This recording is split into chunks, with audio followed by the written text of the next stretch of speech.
welcome to the second interview of God, Gold, and Glory. Today I'm here with Andrew and Leslie. Andrew, you're both black belts. He's won or placed at Pans at brown belt and then Phoenix Opens and stuff like that. You've done a lot of fight to wins, and you're one of the best coaches I've seen in action, just mentally very observant, stuff like that. Leslie, you got second at Master Worlds at purple belt. You've medaled twice at Pans and 3 times at Master Worlds at brown belt, and then at black belt, 2-time world champion with another bronze. And I've never had the privilege of being in one of your classes, but a phenomenal women's coach. And you guys have a great thing here with the Boa. You guys always place at all the comps and stuff. You guys took home more trophies at World League, right? We did. Yeah. And just super high level, huge kids and adult program, which is really cool. So, yeah. First question, how did you guys get into this sport? You want me to go first? Go ahead. Okay. So I was training at a boxing gym, boxing and kickboxing, and my son wanted to get into MMA. And I realized they taught MMA there. I don't even know if it was legit MMA, but it said MMA classes, so I brought him in. He started doing Muay Thai and Jiu Jitsu and boxing and just fell in love with Jiu Jitsu. And so I was a gymnast for probably 10 to 12 years. And I watched a lot of the classes while he was doing it and thought oh, I could do that. I could do that movement or this rollover and stuff. And so I caught an interest from that and got another girl, and the two of us started, and she quit, and I never quit. I love it. I wish I would have found it a long time ago. I mean, I don't even know if it was a thing when I was younger, but became popular now, and I've just stuck to it since then. When I started in college, I was working at a restaurant at the time, and one of my friends was an MMA fighter. He'd come up and punch me and told me to come to the gym, and I got beat up really bad my first day, and from then it was okay, I got to do this, I got to figure it out, and I've been training ever since for about 21 years now. Looking back, what do you think separates your mindset now from when you first started competing or training? For me, I thought I was doing it for self-defense originally. That was my thought. I was going to learn self-defense, and I thought it was really cool, and the gis were cool. That was one of my attractions to it, actually. I thought that was super cool. But I don't know, now I feel it is self-defense for sure. Everything I think about, and if I see someone coming at me, my mind instantly goes into what my game plan is. So definitely there's self-defense there. Yeah, you're more self-aware too. Yes. But I had no idea at first that I even wanted to be a competitor. Yeah. And so then when I started competing, I was so stressed out, I almost left several times. I don't remember matches from when I first started, and it literally wasn't up until probably the middle of brown belt that I started feeling relaxed during tournaments. But I learned how to breathe, and I learned that to put it in God's hands, and if it was my day, no matter how hard I worked, if it was not my day, I was not going to be the person that won that day. That was the plan, and to accept that. I think for me, purpose, the purpose of training, I didn't know why I wanted to do it. I needed the competition and wanted to learn a new skill, but now I see how much of a life tool it can be, and how it can help you through life, and seeing the transformations of a lot of different people that come through the gym. So it's kind of giving me a different why on why I do jiu-jitsu. And we do a lot of tournaments, but it's not really the main thing of why I do jiu-jitsu. It's because of the life transformations that I get to see through it. When did you guys open the gym? 2014 unofficially, and then 2015 we moved into the suite. We started off in our garage. Okay, gotcha. So yeah, you guys have seen it all through the years, both as competitors and coaches. Lots of changes, but mainly for the better. I mean, a lot more women, and even the kids. Our kids didn't have a lot of competition back in the day, and it's grown so much. So that's really cool to see. Yeah. If you had to describe your faith in one word, what would it be? So this was the one I was struggling with, because I consider myself a Jesus follower. Not necessarily a Christian, but I guess Christian would be the next, single word. Or when I did Mateos, his word was resilience. Oh, I got you. Okay. Gosh. Just faithful. I think that's something that's helped me a lot, is to put my faith in God. The one word Thanksgiving. I know. I think like comfort, and what I mean by that is like always having somebody else have my back. Yeah. Never in it by myself. Even when it feels like it, like, Yeah. no, he's there and stuff. Yeah, I like that. Can you tell me a little bit about like your faith background, like how you were raised or come to those beliefs? Me first? Yeah, go ahead. Okay. So I didn't grow up in church. Our going to church was, my parents dropped us off at Sunday school sometimes so they could go to brunch. So that was my upbringing. I loved going to church. I don't know why. Like, it didn't even matter what kind. I went to church with my neighbors. It didn't matter what kind of church it was. I just wanted to be part of it. And I always believed in God, and I always prayed. But I didn't go to church, so I didn't really have like a lot of knowledge. And so I started going as an adult for my kids. And then I went on and off. And then when I met Andrew, he went to church all the time, and I got really on track and just totally dove in after that. I like that. And I grew up going to church. My parents were in a small church in Colorado, so it was like a small, boring church. So We're gonna see this. that's all right. But I got baptized as a child, and then stopped going to church for a long period of time as an adult, just trying to live my own life. And then I realized I was missing something, and I kind of got back into church. And that's probably about 2011, and been going ever since. Okay. And when did you guys get your black belt? Sorry. 2013 for me.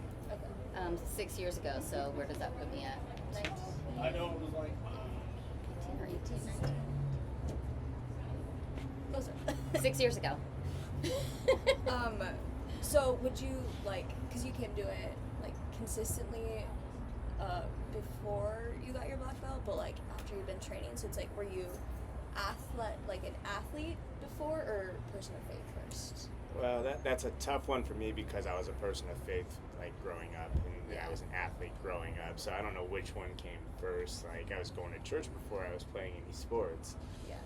Coming back into it, though, like, I think that I got into training when my faith wasn't near as strong as it is today.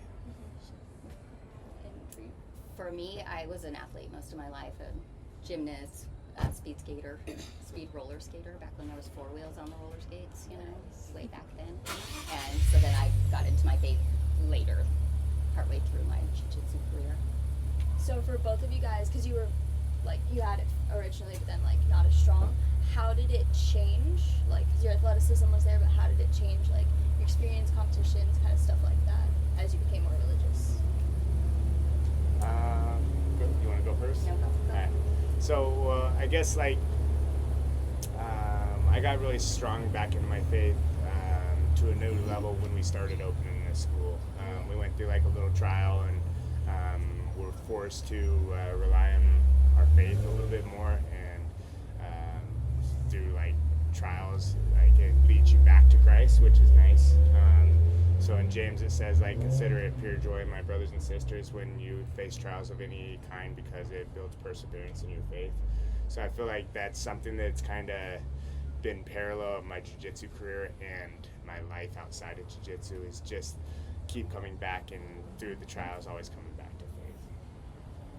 Reread the question for me. I might not even answer the I question. know, I was like, wait, I don't feel like that was, but it was okay. How, because you were athletic first, how did like your athletics change when you became more faithful? So Stuff like I'm that? super competitive, and I would be really hard on myself if I didn't win.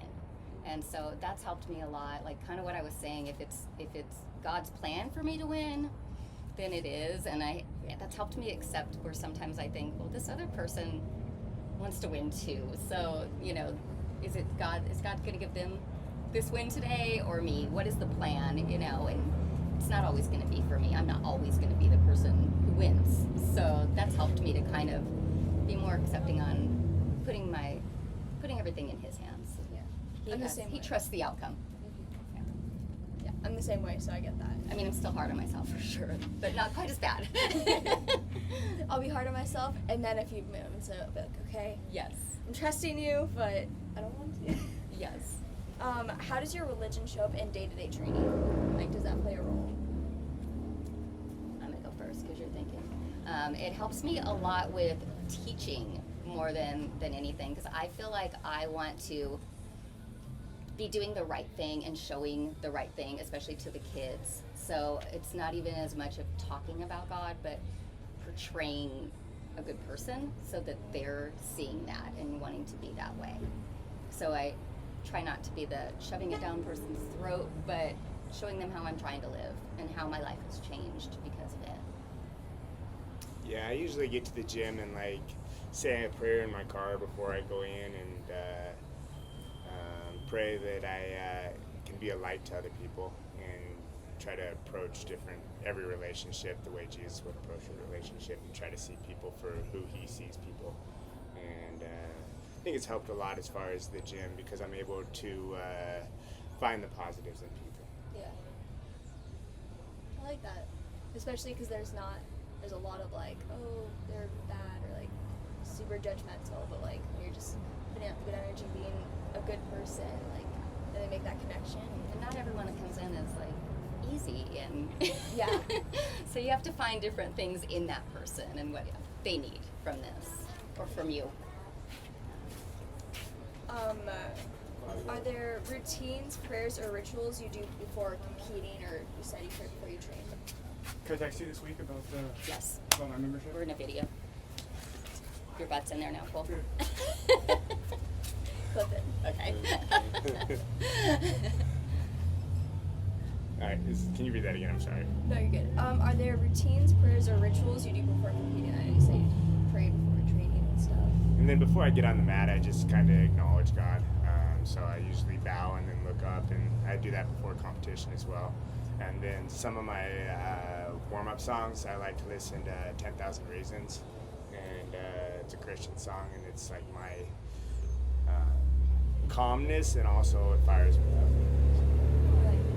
Yeah, I'm similar. You kind of stole some of mine, but yeah, the music beforehand, I used to always play things that were more like intense and thinking that would get me more like pumped up and ready, but I find that I compete better a little more calm. Yeah. So a lot of my songs are just a calmer song, and again, like, you know, putting my faith in Jesus and having him out there with me. So I know I'm not alone out here. You're with me and giving me that strength. And a little prayer before getting on the mat as well. Nice. When preparing for a competition, what role does faith play in your mindset? I tend to get like uberly focused and anxiety and all that, so it's like I have to give that to Christ so that I'm a decent husband at home and a decent person to be around. So I think that that's kind of where I rely on my faith, is like to pull me out of some of those tough times sometimes my mind gets into as I prepare for competition. I think for me, a lot of persistence and patience and things like that I made. The persistence part, it's hard to get ready for a competition and stay in that mindset for a long period of time, and trying to put myself where, you know, I have to keep pushing, and things other people go through that, like, this isn't that hard in comparison, you know, I have to keep pushing through. And you guys are coaches, so you have to be both a coach and a Yes. competitor at the same time. And You don't get to be selfish, yeah. and you have to a tiny bit, but you still got to be there for everybody else too. In such a tough sport like jiu-jitsu, how do your beliefs help with like pressure, nerves, or setbacks? I think perspective, right? Like when you're preparing for a competition, it's the biggest thing going on. Yeah. And I know that there's bigger things going on in my life always, and that God's got a plan for me. So I can kind of release some of that pressure that I have on myself and give that to God. I actually try to not think about the tournament at all. I used to get really, really caught up in it, and, you know, looking and seeing who I was going against and having this big game plan. Now I just try to go through everything as like my normal life, and on the day of the tournament is when I kind of start, you know, putting that on. But I do think that's a lot of my faith too, is kind of just having that patience and going with the flow, and it's not going to be in my hands anyway. So No need to stress myself out. It's Yes. not today. Don't need to.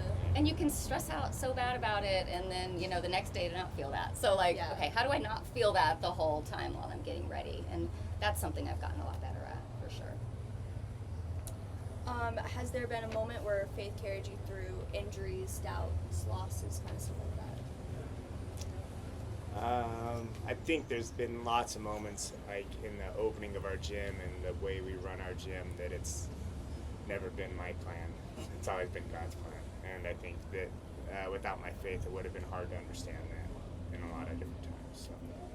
We've definitely had a lot of things that were setbacks that we weren't planning on, where it's really easy to get stressed out about it or think like, oh, this isn't going to work. A lot with the building of the gym, and even now, like our next step of the gym, we've had some setbacks where we're kind of like, okay, we're just going to see what happens. We're going to put it out there for God and wait. And sometimes we're upset about it because you think it should go your way. But not almost, every time we've looked back and thought, okay, good thing it happened that way. Yeah. Because it wouldn't have been right this other way. So it's worked out every time, putting it in God's hands. When you win, how do you connect faith to that victory? I thank God. Right off the bat. That's my first thing. And my safety too. So I try not to let the outcome, I want to be praising the Lord when I wake up and when I go to bed. So the outcome of the tournament doesn't have a whole lot of effect on that for me. Nice. About like in losses, you say kind of either, but do your beliefs change the way you like are processing your losses? I think going back to the one word of comfort, like I just feel comforted no matter the outcome. If I go out there and I put it out on the line and I end at the end of the day safe, it's like it's a reason to thank God and be grateful. I think for me, as I'm older, like I'm really thankful that I can do this and be able to go out and compete and win or lose. There's not that many people that can say they're going out and doing these tournaments, and just physically too, to be able to get out there and still be able to do competition and train pretty often. So that's something I'm super thankful for. And safety, like you're staying safe and all that Yes, stuff. yes. Is there a story or moment we haven't really touched on that best shows how religion and athletics intersect for you guys? I think the Jesus in Jiu Jitsu has been my biggest thing. I was working in the church as a volunteer for junior high and high school, and I was having a really hard time connecting because it was kind of like in here, the people that were there had known these kids for a long time. They already had connections.